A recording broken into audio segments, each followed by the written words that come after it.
Gepleyer Azatlyk Radiosu. Akşamınız hayırlı bolsun hormatly radio dinleyijiler.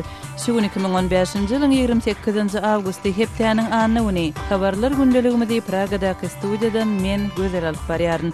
Şugunky programmamyzda Täjikistanyň Adalet Ministrligi 15 ýylla parlamentiň düzümine giren Täjikistanyň Islam Galkynyş Partiýasyny gadagan etdi. Adalet Ministrligi bu partiýanyň Täjikistanyň çarpynjy şäherlerde we etraflarda ýerleşen 58 bölüminiň ählisiniň ýapylmalygyny aýtdy. Norwegiýanyň Helsinki komiteti Azat Ýewropa Azatlyk radiosynyň habarçysy Sapar Mehmet Nepeskuliýewiň boşadylymagyna çağırış etdi.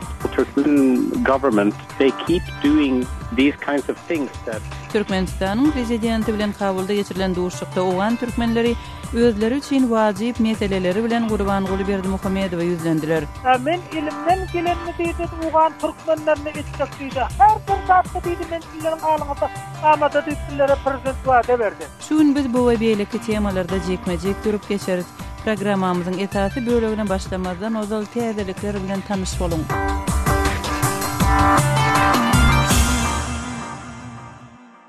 Awstriýanyň polisiýasy uly ýoluň garasynda goýulyp giden bir ýük maşynynda 71 migrantyň şol sanda 4 çağanyň we 8 aýalyň ölü tapylandygyny aýtdy. Şeýle-de polisiýanyň 28-nji awgustda aýtmagyna görä bu ýagdaý bilen baglylykda Wengriýada 3 adam tutsak edilipdir.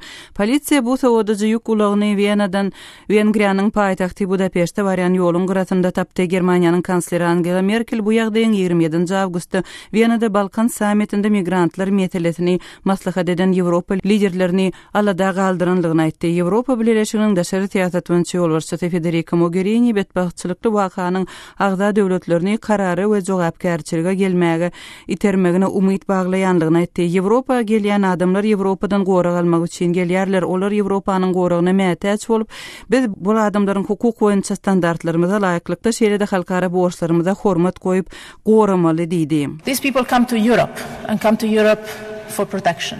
They need Siriya we Liviya ýaly ýurtlary terk edýän ýüzlerçe müň adam Ýewropa Birleşigine barýar. Diňe bir Germaniýa başpina soraýanlaryň sanynyň şu ýyl 800 000 adam boljakdygyny çak edýär.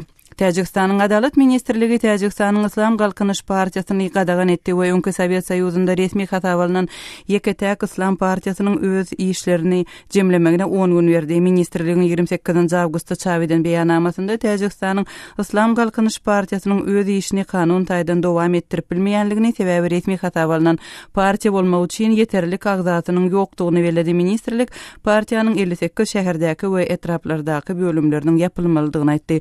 Partiýa Täjikistanda 1992-97-nji ýyllarda bolan gan döküşikli grajdan uruşy döwründe möhüm rol oýnapdy we 15 ýyllap Täjikistanyň parlamentiniň düzümine giripdi. Orsetli öňkü kanun çykarjy 1998-nji ýylda kanun çykarjy Galina Starovoytowanyň öldürilmegini gurnamakda aýplanyp 17 ýyl türme tutsaklygyna hökm edildi. Mikhail Glushchenko wagtyndaky bu hökümi 28-nji awgustda Sankt-Peterburgyň sudy çykardy. 2013-nji ýylda Glushchenko Demokratik Orset partiýasynyň egendeş başlygy Galina Starovoytowanyň ölümine gatnaşygy üçin sudy edilipdi. Starovoytowa 98-nji ýylda Sankt-Peterburgdaky öz jaýynda atylyp öldürilipdi. Birleşen Ştatlar Özbekistanyň Islam döwleti toparyna garşy köp milletli koalisiýa goşulmagyny sorady. Birleşen Ştatlaryň döwlet sekretarinyň Merkezi Aziýa boýunça geňeşçisiniň orunbasary Daniel Rosenblumyň Daşkende saparynyň dowamında 27-nji awgustda jurnalistlere aýtmagyna görä ol öz çaklygyny ýaýbanlandyryp Özbekistan onuň bu göreşe peýdaly bolup biljek diýip hasaplaýan islendik ýoldan goşulmagyny sorapdyr.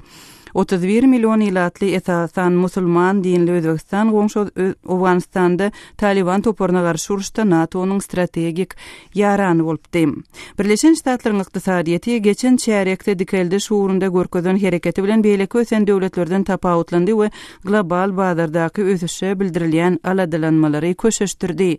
Dünýäniň iň uly ykdysadyety ýyllyk derejesinde 3,7% ösdi we birinji çärekdäki gowşgunlukdan 0,5 0,16% öňe saýlandy diýip Kommersiýa departamenti 27 awgustda habar berdi. Şeýle ötüş derejesi dünýäniň beýleki ösen döwletlerinde bolmady. Yaponiýa 1,16% petelişi side bar boldy. Germaniýa 0,14% we Beýik Britaniýa 0,17% ötüş gazandylar. Fransiýada ötüş bolmady. Bu ykdysady täzelik Wall Street maliýe bazaryny janlandyrdy. Dow Jones Senagat indeksi 369 punkt ýokarlandy we şu hepdeniň başyndaky uly ýetkileriniň öwedini dolmaga ýardam berdi. Türkiýede Türkmenistanyň, Azerbaýjan Respublikasynyň we Türkiýe Respublikasynyň daşary işler ministrleriniň üç taraplaryň gepleşikleri geçirilýär diýip Türkmen mediasy habar berdi. Resmi maglumata görä 28-29 awgustda Türkmenistanyň daşary işler ministri Reşit Meredow prezidentiň tapşyrygy bilen Türkiýe sapar eder. Gepleşiklerde gozgaljak esasy meseleleriň biriniň üç ýurdun prezidentleriň 2015-nji ýylyň oktyabr aýynda planlaşdyrylan duşugyna taýýarlygy degişlidigi habar berilýär. Kyrgyzstanyň prezidenti Almazbek Atambayew sentyabr aýynyň aýagyna Birleşen Ştatlara planlaşdyrylan saparyny ýatyrdy. Hormatly radio dinleýijiler, siz täzelikleri dinlediňiz.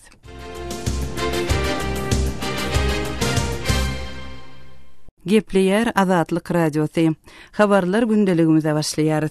Täjikistanyň Adalet ministrligi Täjikistanyň Islam Galkynyş partiýasyny gadagan etdi we öňkü Sowet Soýuzynyň giňişliginde resmi hasaba alynan Ýeketäk Islam partiýasynyň öz işlerini jemlemegine 10 gün berdi. 15 ýyllap Täjikistanyň parlamentiniň düzüminde bolan bu partiýanyň resmi taýdan gadagan edilmegi bilen bagly ýagdaý barada kardeşim Ýowşan Anny Gurban gurrun berýär.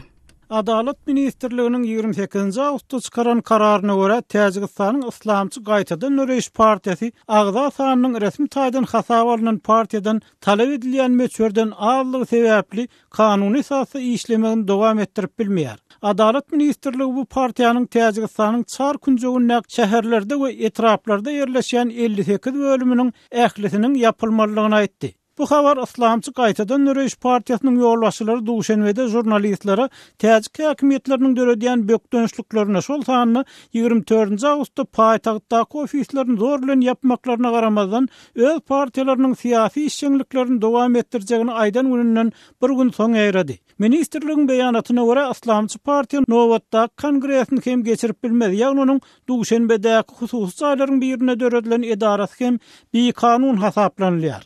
Partiýanyň başlygy Muhuddin Kabir mart aýyndan bäri Täjikistanyň daşarda we ol 28 awgustda Azatlyk radiosynyň täzik gullugy bilen söhbetdeşlikde partiýanyň syýasy geňeşiniň bu dören ýagdaýy ara alyp maslahatlaşjakdygyny hemde gelinen netijelerin jemgyýetçiligi aýan ediljegini aýtdy. Azatlyk radiosynyň web saýtyna pikirini galdyran partiýa agdalarynyň bir Saýdumar Husaýny Adalet ministrliginiň beýanatyny häkimetleriň partiýa görkezýän goşmaçy baş hökmüne häsiýetlenirdi. Ýurtdaky syýasy partiýalar diňe ýokary suwdyň gadagan edip bilýänligine garamazdan bu Islamçy gaýtadan Nöreýiş partiýasynyň işçiligine awanýan hakyky howp diýip Husaýyn aýdýar. Islamçy gaýtadan Nöreýiş partiýasynyň agdalary we gollagçylary 27 awgustda geçirmekle planlaşdyran Medduwat ýygnaklarynyň ýerini ütgedip, onu paýtagtda bir hususy aýda geçirmeli boldular. Sebäbi ýygnagyň geçmeli ýeriniň Sheraton Duşanbe oteliniň menejeri elektrik problemalar sebäpli bu çäranyň geçirilmegine mümkinçilik döredip bilmejegini aýtdy. Partiýa ýolbaşçylary hususy aýda geçirilen ýygnaklaryna hökümetden Islamçy gaýtadan Nöreýiş partiýasynyň Duşanbedäki resmi edarasyny gaýtadan açmagyna ruhsat bermegini talap etdiler. Olar bu edaranyň 11 sentýabrda geçirilmeli partiýa gurultaýynyň öňüne almak üçin ýapylanlygyny aýdýarlar. Aýdylmagyna görä partiýa bu gurultaýda täze ýolbaşçylaryny saýlamakçy eken. Islamçy partiýanyň ýolbaşçylary açyk syýasy diskussiýa gaýdyp gelmäge çağırdylar we Täjikistanyň saýlaw sistemasynyň ne azat ne de adalatlydygyny aýtdylar. Täjikistanyň Islamçy gaýtadan Nöreýiş partiýasy ýurtda 1992-97 ýyllarda bolan we onlarça müň adamyň ölümine, milliondan gowrak adamyň ýaşaýan ýerinden göçürilmegine getiren weýrançylykly raýa duruşunda möhüm rol oýnady. Bu partiýa Täjikistanyň parlamentinde 15 ýyllap martda bolan soňky parlament saýlawlaryna ýeňilişi çuraýança wekilçilik etdi we saýlawlaryň resmi netijelerini sonra gastynarly. Islamçy gaýtadan Nöreýiş partiýasynyň wekilleriniň pikirine görä bu saýlawlarda galplyga ýol berildi. Muhuddin Kabiri'nin kardeşleri onun daşary ýurtdan Täjikistana dolanmalylygyny, sebäbi onuň howpsuz dälligini aýdýarlar. Olar bu meselede bozgunlukdaki başga bir oppozisiya lideriniň 24'ler toporunu esaslanyrjy Umar Ali Kuwatowyň martda İstanbulda janyny kas edilip öldürilendigini tutarıp edinýärler. Prezident Emomali Rahmanyň daşary ýurtlarda ýaşaýan garşydaşlarynyň käsi Kuwatowyň janyny kas edilmeginiň täze häkimetler tarapyndan gurnulanmagyny ýaňdydýar. Täzegistany 1992-nji ýyldan bäri ýol başçylyk edýän Rahman awtoritar dolanýyş usulyny, ýurdun adam hukuklarynyň, grazdan azatlyklarynyň yaramazlygyny tanqid edilýär. Kardeşim Ýoşan Gurbanyň maglumatlaryny dinlediňiz. Habarlar gündeligimizi bildirişimiz bilen dowam etdirýäris. Azatlyk radiosy Türkmenistanda işlejek fotojurnalist gözleýär. Biz bilen işleşmek isleseňiz Azatlyk radiosy bilen e-mail ýa telefon arkaly habarlaşyň. Elektron poçtamyzyň adresi hat e-mail belgisi azatradio.org. Moskwadaky telefon nomerimiz 7-926 236 04 55. Gepleýär Azatlyk radiosy hormatly radio dinleýijiler, siz habarlar gündeligimizi dinleýärsiňiz. Norwegiýanyň Helsinki komiteti Azat Ýewropa Azatlyk radiosynyň habarçysy Sapar Mehmet Nepethuliýewiň boşadylmagyna çagyryş etdi. Norwegiýanyň Helsinki komiteti iýul aýynyň başynda Türkmenbaşy şäheriniň goýunda tutsak edilen Sapar Mehmet Nepethuliýewiň ykbalyna Birleşen Ştatlaryň resmiýetleri adam hukuklaryny goýraja awraýly halkary uramalarynyň en çemeti bilen bir hatarda çuňur aladalanma bildirýär. Gelin kardeşim Sehranyň maglumatlaryny dinläýäli. Norwegiýanyň Helsinki komiteti Azatlyk radiosynyň tutsawlykdaky habarçysynyň gyssaly boşadylmagyna çağırdy. Adam hukuklaryny gorap çykyş edýän komitet bu barada 25-nji awgustda ýürite beýanat bilen çykyş etdi. Düýbi Norwegiýanyň paýtagty Osloda ýerleşen komitet şu ýylyň 7-nji iýulynda Türkmenbaşy şäherinde tutsak edilen jurnalist Sapar Mehmet Nepethuliýewiň ykbaly bilen bagly uly aladalanma bildirýär. Norwegiýanyň Helsinki komitetiniň ýokary derejeli maslahatçysy Ivar Dale Azatlyk radiosyna beren maglumatynda tutsak edilen Nepethuliýewiň nirede saklanýandygy barada hinis hem maglumat berilmeýär. Türkmen häkimetleri halkara derejesinde neden çykyşlarynda ýurtda adam hukuklarynyň ýagdaýyny gowlandyrmagy wada berýärler. Emma muňa garamadan deliller munyň ýene-de tersine edýäni görkezýär. Nepethuliýewiň tutsak edilmegi hem munyň şeýlediginiň ýene bir äşkär alamatydyr. Ol gyssaly azat edilmelidir. The Turkmen government, they keep doing these kinds of things that Norwegiýanyň Helsinki komiteti Nepethuliýewiň maşgalatyna onuň neşe serişdeleri bilen ilteşikli tutsak edilenine barada resmi bolmadyk maglumatlar berilse-de, häzirçe oňa garşy resmi taýdan aýplama bildirilmedi. Şeýle-de häkimetleriň hiç biri Nepethuliýewe garşy resmi bolmadyk derejede ýönkülýän jenaýat işleri bilen ilteşikli takyk delil görkezmedi diýip ýazýar. Komitetiň maslahatçysy Ivar Dale Nepethuliýewiň düşen gününiň Türkmenistanaky beýleki garaşsat habarçylaryň aglawasynyň ýüzbeýiz bolýan ýagdaýlaryna çalym edýändigini aýdyp, biz Türkmen häkimetlerine Nepethuliýewiň maşgalatyna onuň saglyk ýagdaýynyň kadaldygy hakda maglumat bermäge, onu adalatly suud etmäge çağırýarys. Eger Türkmen häkimetleri muny başarmasalar, onlar Nepethuliýewi derhal boşadyp, onuň öz jurnalistika işini dowam etdirmegine ruhsat bermelidirler diýdi. the Turkmen government can't do that, then they must release him immediately and let him continue his work. Norwegiýanyň Helsinki komitetining Merkezi Aziýa boýunça wekili Marius Fossum Nepethuliýewiň maşgalatyna onuň suud edilmegi üçin Türkmenbaşa alınıp gidilenini aýdylýar. Emma muňa garamadan Türkmen häkimetleri maşgalanyň Nepethuliýewi baryp görmegine ruhsat bermeýärler. Nepethuliýewiň nirede saklanýandygy we saglyk ýagdaýynyň nähildigi dogrusunda nämälimlik bar. Halkara jemgyýetçiligi Nepethuliýewiň Türkmenistanaky beýleki syýasy tutsaklaryň duçar bolan wehimlerine uçuramazlygyny gazanmalydyr diýär. Norwegiýanyň Helsinki komitetining beýanatynda Türkmenistanyň Ýewropada howpsuzlyk we hyzmatdaşlyk guramasynyň regionda we dünýäde iň ýapyk hemde repressiw ýurtlugyna saklanyp galýandygy, adam hukuklaryny gorap çykyş edýän daşary ýurt guramalarynyň ýurda girmegine ruhsat berilmeýändigi, ýurtda medeniýeti hökümet tarapyndan ýiti kontrollyk edilýändigi we hökümeti köpçülükde tanqid etmegiň tutsak edilmäçenli alyp barýandygyny ýytalýar.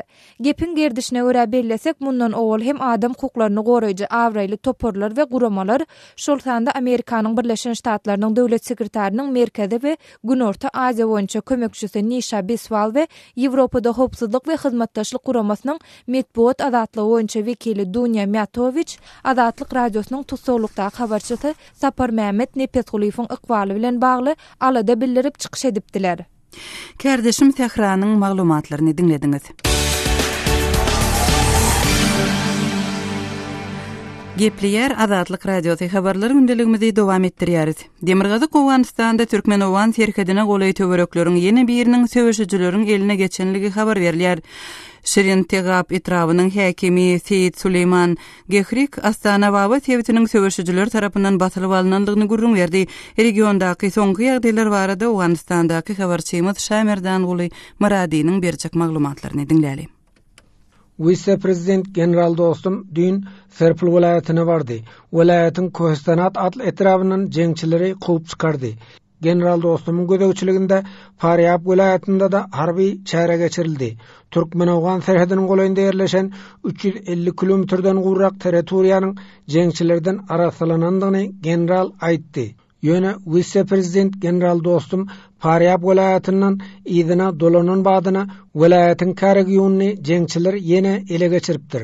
Faryab vilayetiniň Şirin Tegap adly etrawynyň häkimi Seyit Lukman Gehrigiň Azatlyk radiosyna aýtmagyna görä, dün jeňçiler Astana Baba adly sebte hüjum edipdir.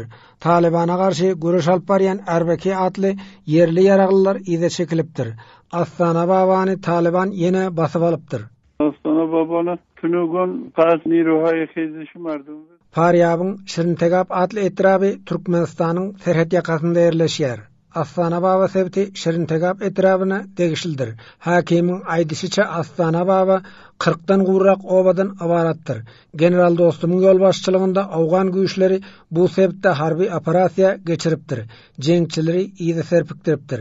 Emma Vice-Prezident gidenden soňra talip söwüşçileri Astana Babany ýene gaýdyp alypdyr. Astana Baba özü hududan kettek kiçik 40 kışlak var. Ma'lum bolýaly Erbeki adly onlarça yerli ýaragly Astana Baba sebtinde jeňçileriň gabagyna düşüpdir. Ella golay Erbeki adly yerli ýaraglydan habar hatyryň ýokdugy aýdylýar. Talip hüjumçyları bilen çatışykda Erbeki adly yerli ýaraglylara ziýan ýetendigini hakim aýtdy. Vice-Prezident General dostum idina dolanandan soň Faryab vilayetinde howpsuzlyk şertleri ýene ýaramazlaşar diýip yerli ýaşaýjylar hawatyrlanma bildirýär. Eger jeňçileriň öňüni almak üçin çäre görülen bolsady, onda Astana Babany Taliban gaýdyp alyp bilmezdi diýip Şirin Tegap etrawynyň hakimi Seyit Lukman Gehrik Azatlyk radiosyna aýtdy. Berge ameliyat tasdiqi bölgen Orga nirular ham Demirgazyk Awganystanyň Faryab vilayetiniň 14 etrafy bar. Vilayetin 9 etrafy Türkmenistan bilen serhetleşýär. Şaýmerdan Guly Murady, Kabuldan Azatlyk radiosy. Owganystandaky habarçymyzyň maglumatlaryny dinlediňiz. 27 awgustda Kabulda Türkmenistanyň we Owganystanyň prezidentleriniň arasynda gepleşik geçirilip käbir hökümetara ulalaşyklara gol çekildi. Türkmenistanyň resmi maglumatlaryna görä Kabuldaky resmi gepleşiklerden soň Gurbanguly Berdimuhammedow Türkmen diasporasynyň wekilleri bilen duşup olara hususan da resmi gepleşikleriň netijeleri barada, şol sanda energetika, transport we Transowgan proýekti barada gurrun edenligini aýdypdyr. Öz tarapyndan Owganystanly türkmenler Türkmenistanyň prezidentine özleri üçin wajyp meseleleri bilen ýüzlenendiklerini aýdýarlar. Owganystandaky habarçymyz Şamerdan Guly Murady şol duşuşga gatnaşanlaryň biri Jowzjan vilayetiniň Garkyn etrawynyň owa geňişiniň başlygy etraf barçyny Gulam Resul Qaryadar bilen söhbetdeş boldy. Gelin häzir şu söhbetdeşligi dinläli. Käbir türkmen wekilleri bolup Türkmenistanyň prezidenti bilen duşdyňyz dün. Awgan türkmenleriniň ýagdaýy bilen bagly prezidente ýüzlendiňizmi? Biller gaty ýüzlendik prezidente diýene biller hemme Owganystanda türkmenleri bolup müşkillerimizin hemmesini prezidente diýen aýtdyk. Näme kynçylyklaryňyzy aýtdyňyz? Ol kynçylyklary çözmek üçin söz berdimi, kömek etmäge söz berdimi? Billere prezident gaty wadeler berdi. Her bir azatlar üçin mana bark üçin haýsy bir saat üçin hemme gep üçin tillerin gapdalygyna bady tillere köp ýaxşy gepler aýdyp prezident wadeler berip gitdi. Garkyn etrawynyň deňinden bir ada döredi, ol adany Türkmenistan iýelä otyr. Serhet meselesi bar Türkmenistan bilen Owganystanyň arasynda. Serhet meselesiniň çözgüdü üçin prezidentden haýyş etdiňizmi bu serhet meselesi çözülse şol biziň adamyz alınmasa biziň elimizden diýip aýtdyňyzmy? Bizler lekin ýöne ola dogrymy aýtsak ol gepleri prezidente aýdamyz ýok. Ýöne aýtmasak hem biller hata ýazyp ariza şeklinde edip prezidentin adamlarına uçurduk. Olar hemme müşküllerimiz onu çöşert deyip yazıp veren hatlarımızın kavrun biller eder deyip billere vade verdiler. Garkyn hamyap şordepe etrafından odun çöp yığmak üçin ada geçen käbir adamlar ya balyk tutmak üçin şol derya gyra baran adamlary türkmen serhetçileri tutsak edip Türkmenistanda türme basdy. Şolaryň azat edilmegini haýyş etdiňmi? Biller sonun için biller hemmelerini arizalarımızı yarıp, hatlarımızı yarıp, tolara kuğuşurduk. İnşallah ters gün tez saatte bu adamların kavurunu edip, tutsak eden adamlara hem inşallah biller uğan toprağını kuğuşurar, sillere kuğuşurar, stikvade verkittilere. Türkmenistan, Awganistan'a iberýän elektrik energiýasynyň meşlerini öňküden 5 etse artdyrjakdygyny aýtdy. Garkyn hamyap etrabyna da, böleki akça etrabyna elektrik tuğunyň yok yerleri var da, şolara da elektrik berilse dipden haýyş etdiňizmi? Çünki aňyrdan şu elektrik tutunlary hamyap etrabynyň golayna gelip durda.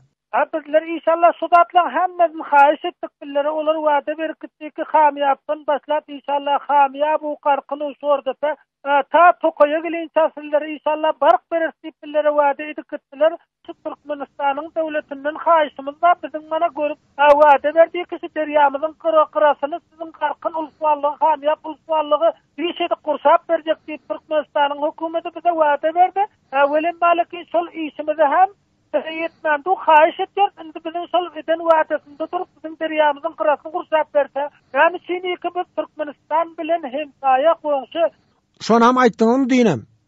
Düýnem aýtdyk, şonam inşallah wada berip gitdiler. Terkin saatda inşallah bizler şonu gursap bererdi. Söhbetdeşlik geçirip azatlyga ýetiren Şaýmerdan Ulumrady. Awganistandaky habarçymyz Şaýmerdan Ulumradynyň Jowzan welaýatynyň Garkyn etrabynyň owa geňişiniň başlygy Gulam Resul Karyadar bilen geçiren söhbetdeşligini dinlediňiz.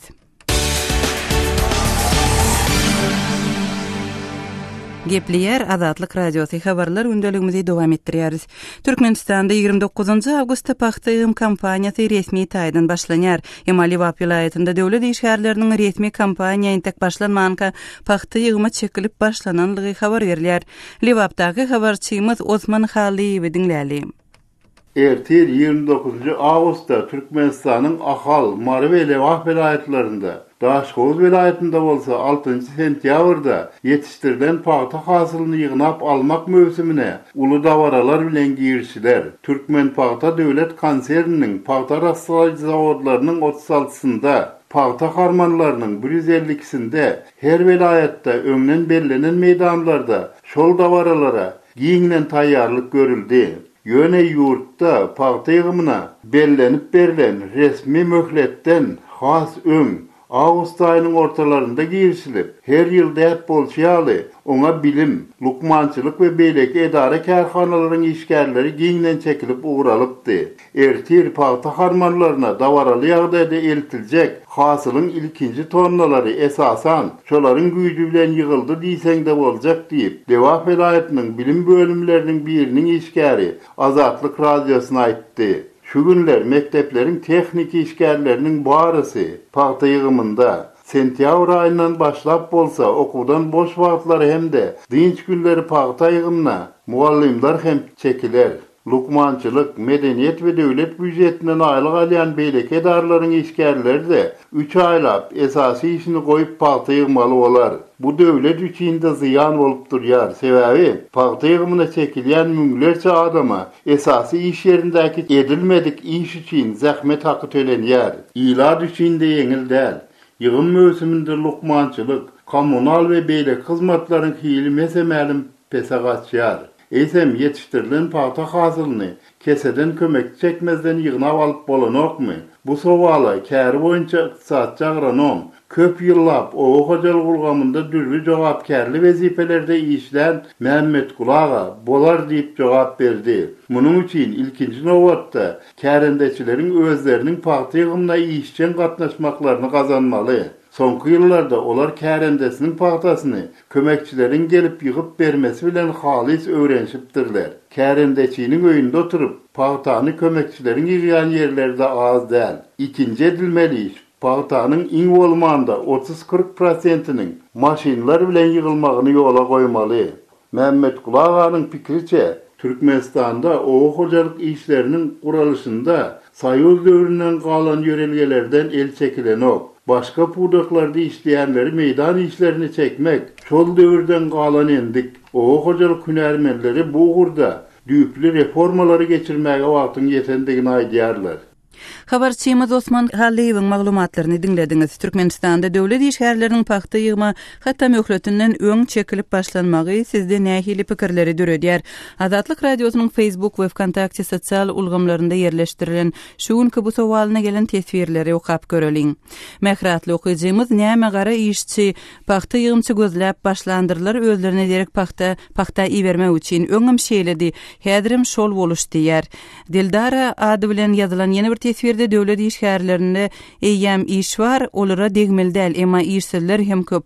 Goý olary çekip iş bersinler diýär. Ahmet Kamulov döwlet işçisi hem işledi, hem paxta üçin öz ýerine naýomnik tutdy. Bu näme zat?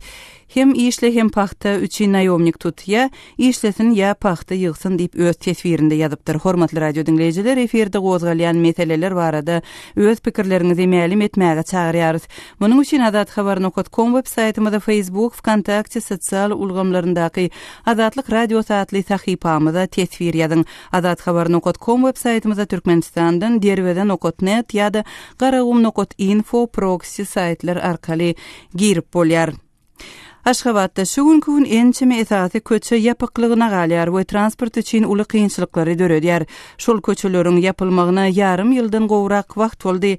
Kardeşim Mirdan Sariýewiň taýýarlan video reportajynyň sesli görnüşini dinläli. Onuň video görnüşi web saýtymyzda el ýeterlidir. Paýtagtda käbir esasy ýollaryň eýem ençeme aýdan bäri ýapyk bolmagy, köçe ýol hereketiniň gatnawynda Aşgabatlylaryň adaty durmusunda käbir bökdünçlikleri döredýär.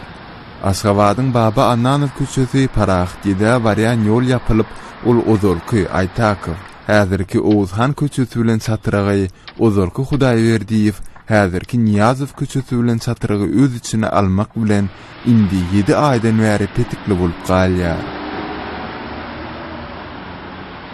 Baba Annanow köçesiniň dogly ýapylmagy Paraxtydy kiçi etrapçanyň 10-njy, 11-nji etrapçylaryň 6-njy etrapçanyň ýaşaýjylarynyň awtolog gatnawynda uly bökdünçlikleri döredýär. Ýol ugrundaky sosial maksatly idara kärhanalary ýylata gündelik zerur bolup duran bazara barmakda hem uly kynçylyklar döredýär. Fevral aýyndan bäri ýatmaýan agyr tehnikanyň gowy galmagy asmany çelini galýan tuzun hem ýaşaýjylara özüniň oňoýsuz täsirini ýetirýär. 10 ýyl awadançylyk köçesinden başlap ýokarlygyna Arçebil çaýylyny çelini arlykdaky Atatürk köçesi hem ýanwar aýyndan bäri petikli. 2 ýyl mundan odol rekonstruksiýa işleri geçirilen Atatürk köçesiniň ýapylmagy hem esasan ýylatyň awtolog gatnawyna täsirini ýetirýär. Köçäniň günwatar ýüzünde ýerleşen jaýlaryň ýaşaýjylary hem awtobus durulgysyna barmak üçin tutuş bir kwartaly piýada ýüremeli bolýarlar. Saparmurat Niýazow köçesiniň gaýraky aeroport tarapy Gagarin köçesine gidýän ugry hem Göreoğlu köçesinden başlap iýul aýynyň başyndan bäri ýapyk. Tüneliň özü hem de Gagarin köçesiniň gaýry ýüzi hem bir ýyla goly wagt bäri ýapyk.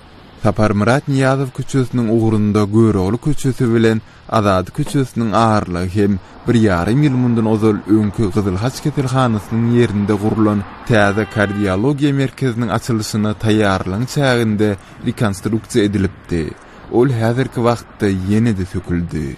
Aşgabatly habarçymyz Sultan Açylowa munyň ýerli ýylatyň adaty durmuşynda uly kynçylyklaryň döremegine sebäp bolýandygyny aýdýar. Aşgabat şäherinde köçeleriň rekonstruksiýa üçin dolanyna ýapylmagy esasan ýylatyň awtolog gatnawyna ýaramaz täsirini ýetirýär. Açyk köçelerde awtolog gatnaşyklary emele gelýär.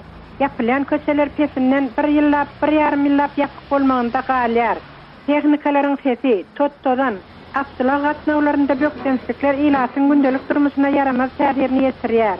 Aşgabatda 2017-nji ýylda geçiriljek Aziýa oýunlaryna görülen taýýarlyk işleriniň çäklerinde häzirki wagtda paýtagtda düýpli awadanlaşdyryş işleri geçirilýär. Kardeşim Merdan Tariýewiň maglumatyny dinlediňiz. Şunun bilen habarlar gündeligimiziň şuňky sany jemleýäri sazlara ketmeden soň gepleşigimizi ýazgy görnüşinde hem dinläp bilersiňiz. Azatlyk radiosynyň efir tolkunlarynda galyň.